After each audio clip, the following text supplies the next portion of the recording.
अस्सलाम वालेकुम, नमस्ते, सत श्री अकाल। कैसे हैं आप सब? उम्मीद है सब खैरियत से होंगे और जनाब मैं भी बिल्कुल खैरियत से हूँ। तो मैं हूँ राशिद हुसैन और क्रिकेट ड्रामा की नई एपिसोड शुरू करते हैं। और आज की सबसे बड़ी खबर ये है कि जोफ्रा आर्चर बच गए। कल तक ये इतला थी कि जनाब उन पे 3 मैच की पाबंदी लगेगी, 15,000 पाउंड का जुर्माना लगेगा और मज़ीद सख्त कार्रवाई भी हो सकती है और 6 महीने का बैन भी लग सकता है। लेकिन आज जब कमेटी बैठी तो कमेटी के सामने इंग्लिश प्लेयर्स एसोसिएशन और फिर उनके एजेंट की तरफ से, जोफ्रा आर्चर के एजेंट की तरफ से बात हुई और उन्होंने कहा कि नहीं, जोफ्रा आर्चर की गलती एक हिमाकत है।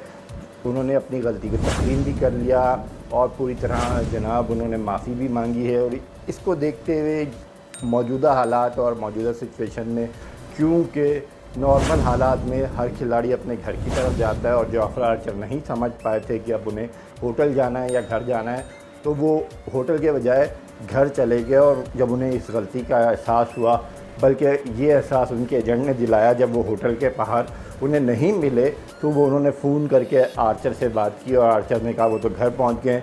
और उन्होंने उन्हें याद दिलाया कि उन्हें घर नहीं जाना था, बल्कि उन्हें स्टेडियम के से होटल आना था। और जब उन्हें ये मालूम हुआ और उन्हें याद आया कि उन्होंने एक गलती कर दी है, तो उसकी इत्तला फ़ौरी तौर पर उन्होंने ख़ुद एजेंट के ज़रिए ईसीबी को दी और ईसीबी ने एक्शन लिया और उन्हें पहले टेस्ट से बाहर कर दिया।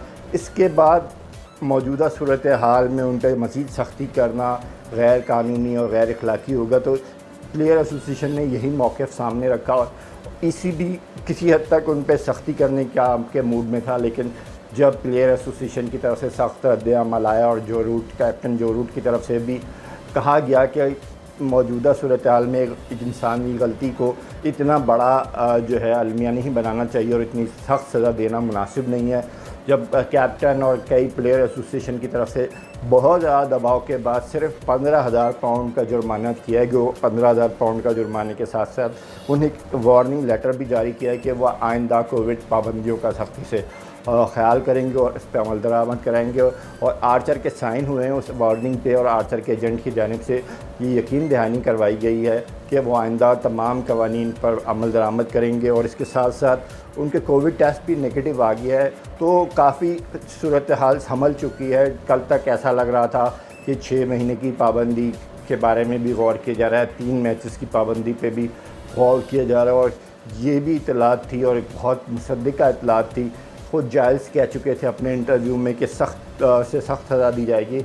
लेकिन प्लेयर एसोसिएशन और कैप्टन के और उनके एजेंट के बयान के बाद सूरत हाल बिल्कुल तब्दील होगी और नई सूरत हाल में ऐसा करना मुमकिन नहीं था। और यही वजह है कि इंग्लिश क्रिकेट बोर्ड ने नरमी बरती है और जनाब जायल्स जो हैं उनके जो डायरेक्टर हैं, उनका कहना था कि ठीक है, मौजूदा सूरत हाल में ये गलती एक हिमाकत की वजह से होगी, इस वजह से जोफ्रा आर्चर को माफ़ करते हैं और आइंदा अगर वो ये गलती करेंगे तो उनके ख़िलाफ़ सख्त कार्रवाई होगी और 6 महीने की ये पाबंदी समेत 3 से 4 मैचेस के लिए बैन भी लग सकता है और उन्हें 4 मैचेस की मैच फ़ीस भी देनी पड़ सकती है। तो जोफ्रा आर्चर की तरफ से पूरी यकीन दहानी कराइए कि वो आइंदा ऐसी गलती नहीं करेंगे।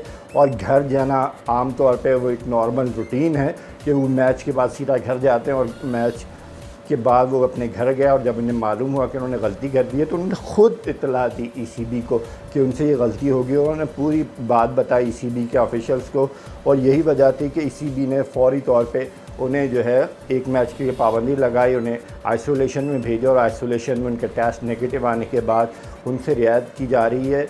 और इसमें जो रूट का भी बहुत किरदार है और प्लेयर एसोसिएशन का भी बहुत किरदार है कि उनके कहना है कि प्लेयर के साथ बहुत ज़्यादा सख्ती करना मुनासिब नहीं है मौजूदा हालात में, जब वैसे ही प्लेयर्स काफ़ी परेशान हैं और तवील अरसे तक घर से बाहर रहना और अपने अज़ीज़ व अक़ारिब से दूर रहना और पूरी सीरीज़ के दौरान अज़ीज़ व अक़ारिब से दूरी बहुत बड़ा मसला बन सकता है। और इसको देखते हुए, इंसानी ज़रूरतों को देखते हुए जो है क्रिकेट इंग्लैंड जो है इतनी सख्ती ना की और इंग्लैंड क्रिकेट बोर्ड ने जो है उनकी सज़ा कम की और 15,000 पाउंड तक महदूद रख दी है। तो अच्छी बात है इंग्लैंड क्रिकेट बोर्ड की कि वो ख्याल कर रहा है खिलाड़ियों की। और ख्याल के साथ ये भी है कि जनाब आईपीएल के लिए बड़ा अच्छा ख्याल आ गया है बीसीसीआई को और उन्होंने कहा है कि यूएई बेहतरीन ऑप्शन है। लेकिन अभी हुकूमत का से उन्होंने इजाज़त मांगी है। अगर हुकूमत इजाज़त देती है कि आईपीएल को मुल्क के बाहर कराने की इजाज़त मिलती है तो शेड्यूल जारी किया जाएगा। लेकिन फ़िलहाल आईपीएल की फ्रेंचाइज ने चार्टर्ड प्लेन के इंतज़ाम करना शुरू कर दिए हैं, होटल्स की बुकिंग भी शुरू हो गई है और अपने बजट को भी देखना शुरू कर दिया और कई फ्रेंचाइज ने वहाँ के अच्छे होटल से रब्ता भी कर लिया है। तो अब जनाब इस वक्त सबसे बेहतरीन ऑप्शन यूएई है भारतीय क्रिकेट बोर्ड की नज़र में। एक तो यूएई में अच्छे होटल हैं, फिर ग्राउंड बहुत करीब हैं और इतना ट्रैवल प्रॉब्लम नहीं होता, और फिर हर ग्राउंड में 7 से 8 विकेटें होने की वजह से अगर एक ही ग्राउंड में एक दिन में 2 या 3 मैचेस कराने पड़ जाते हैं तो ये भी एक ऑप्शन है। और यूएई ने पूरी तरह जो यकीन दहानी कराई है कि हर मैच के लिए उन्हें ग्राउंड और विकेट मुख्तलिफ मिलेगी और उसकी तैयारी उनके लिए कोई बड़ा मसला नहीं है। तो ऐसी सूरत हाल में यूएई सबसे बेस्ट ऑप्शन है और बीसीसीआई का कहना यही है कि वो यूएई को पहली तरजीह देते हैं।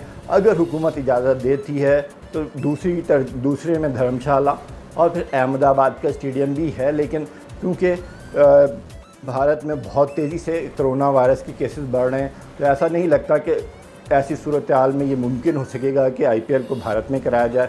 फिर खिलाड़ियों की सेफ्टी और सिक्योरिटी और फिर दूसरे मुल्कों के खिलाड़ियों का भी जो है आने का मसला हो सकता है। इसलिए यूएई बेहतरीन जो है जगह है जहाँ पे भारतीय हुकूमत की इजाज़त मिलते ही इंतज़ाम शुरू कर दिए जाएंगे और आईपीएल करवाई जाएगी। लेकिन हतमी ऐलान पीर को होने वाली आईसीसी की मीटिंग के बाद किया जाएगा, जिसमें तकरीबन यकीनी है कि वर्ल्ड T20 को पोस्टपोन करने का ऐलान कर दिया जाएगा। और अगर ये ऐलान होता है तो यकीनन बीसीसीआई अपना जो है आईपीएल कराने का ऐलान कर देगी। लेकिन पाकिस्तान क्रिकेट बोर्ड की तरफ से भी है कि जब आईसीसी का इजलास होगा तो पाकिस्तान क्रिकेट बोर्ड का कहना है कि वो वर्ल्ड T20 को मंसूख करने की हिमायत नहीं करेगा, क्योंकि ऑस्ट्रेलिया में केसेस कम हो रहे हैं और ऑस्ट्रेलिया जो है बिल्कुल इंतज़ाम कर सकता है। ऑस्ट्रेलिया में इतनी सहूलतें मौजूद हैं और जब आईपीएल भारत करा सकता है तो फिर क्या वजह है कि 8 टीमें तो आईपीएल में भी होंगी, तो फिर क्या वजह है कि आप जो है वर्ल्ड T20 नहीं करा सकते, जबकि आप एक इंटरनेशनल टूर्नामेंट कराएंगे और इंटरनेशनल टूर्नामेंट के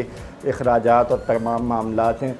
फिर वो बोर्ड जो आईपीएल से मुस्तफ़ीज़ नहीं होते, ख़ास करके पाकिस्तान जिसका आईपीएल से कोई ताल्लुक़ भी नहीं है, तो उसके माली मसाइल होंगे, क्योंकि एक अच्छा रेवेन्यू मिलता है, हर मेंबर बोर्ड को एक अच्छे पैसे मिलते हैं।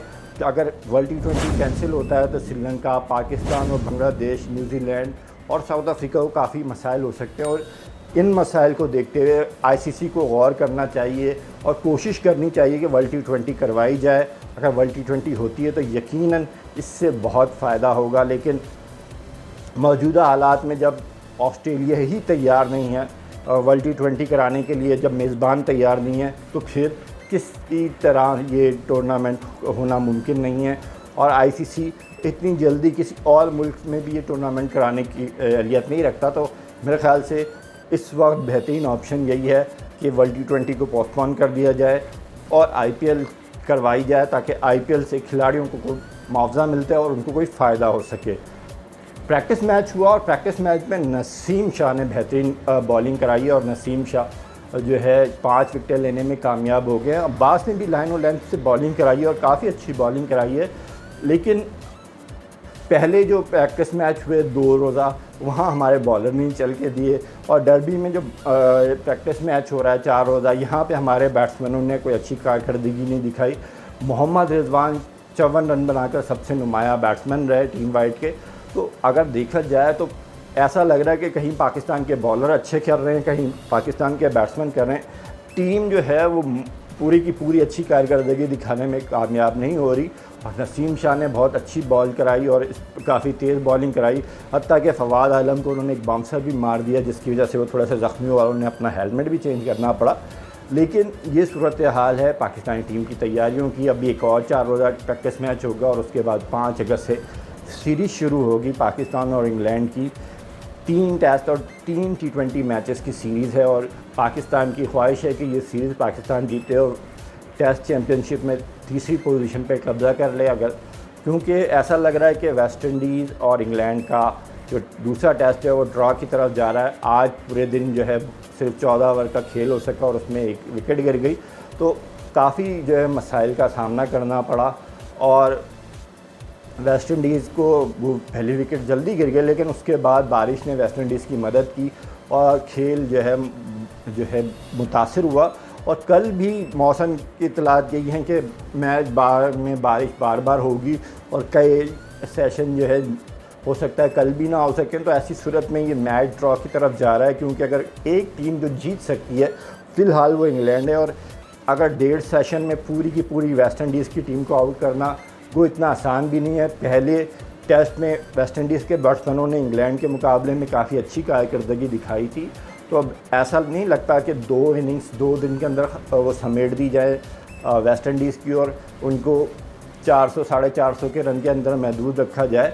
ऐसा मुमकिन नज़र नहीं आ रहा। अगर वेस्ट इंडीज़ के बैट्समैनों ने थोड़ा सा रेजिस्ट किया तो ये मैच बचाने में वो कामयाब हो सकते हैं। और फिर बारिश भी है, मौसम भी उनका साथ दे रहा है, तो ऐसी सूरत हाल में वेस्ट इंडीज़ दूसरा मैच बचाने की कंडीशन में आ गया है।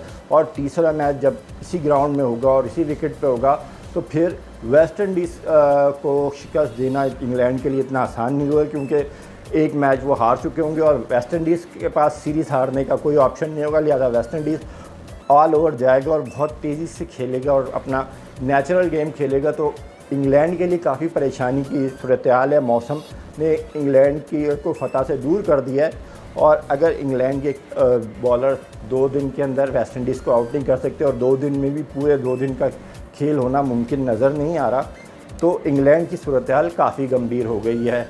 आज के लिए मेरे ख्याल से इतना ही काफ़ी है। कल हम फिर मिलेंगे और बहुत सारी बातें करेंगे। उस वक्त तक के लिए मुझे इजाज़त दीजिए। अस्सलाम वालेकुम, नमस्ते, सत श्री अकाल।